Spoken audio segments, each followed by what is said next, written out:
বানরের পার্ট 2। এখন বানরটা ওই যে খাবার খুঁজতেছে, যে লুকায় আছে, মুখ লুকাচ্ছে, ভয় পাচ্ছে।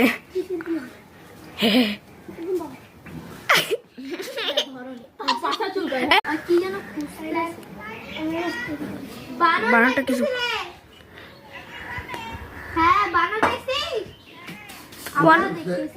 আমাদের টিনের চালে গরুঘরের ছাদে, গরুঘরের ছাদে বানরটা যে কি খুঁজতেছে, খাবার। বানরটা বুড়াও হয়ে গেছে আর শক্তিও পায় না। এই বানরটা নড়লো, এই যে বানরটা নড়লো, ওই যে বানরটা আবার চুলকাচ্ছে।